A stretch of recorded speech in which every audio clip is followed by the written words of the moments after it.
Dolazi jesen kao gorda carica, donosi ruke pune plodova. Klizi kiša, puževi se bude, životinje jeseni opet sude. Sve se može kada se hoće. Tako i šampion Tikerijade ume da piše pesme.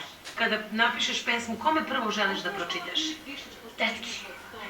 Osnovna škola Filip Višnjić postoji više od 100 godina, a u klupama ove škole sedele su mnoge poznate ličnosti, poput Dragoslava Šepolarca, Nade Knežević, Ružice Sokić i mnogi drugi. Međutim, tradicija se nastavlja.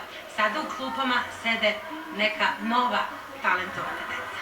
Prije nego što sam krenula u predškolsku, ja sam znala da polako čitam slova latinice i krenula sam u prvi razred. Tu mi se razvila mašta i onda sam počela nešto da pišem. To sam odnala učiteljici i onda smo svi počeli aktivno da pišemo pesme i meni je došla na ideju tako da izdam svoju knjigu.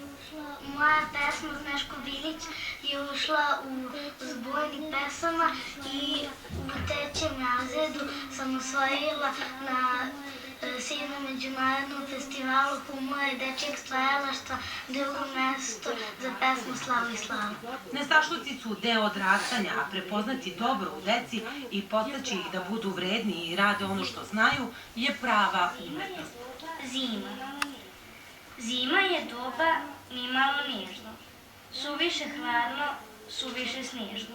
Ja mislim da je njima lepo u pesničkoj radionici, oni smišljaju mnogo lepe pesme i kad imaju vremena ponekad nam pročitaju neku pesmu. A zašto ti nisi, na primjer, se pridružio njima?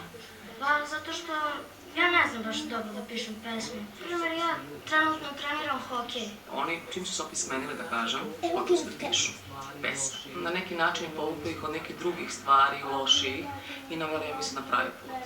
Anđela je najtalentovanija u pesmama, moj drug Aleksa, on je najtalentovaniji u fudbalu i svi neki imaju talent, svako ima talent. A ti imaš jednu posebnu želju? Da. Volio bi da glumiš. Da. Da li vi pišete pesme? Da, ali vrlo malo. Ja zapravo pišem knjige za njih. Kao autor sam udžbenika. Dakle, vi kroz njih živite svoj život? Apsolutno na neki način, da. Pisat ću o danu koji je na mene ostavio najveći utisak. To je? Ovaj dan. Život jeste kolo u kome snagu nose igrači. Dobro je kada su jedni drugima inspiracija. Može i ovako.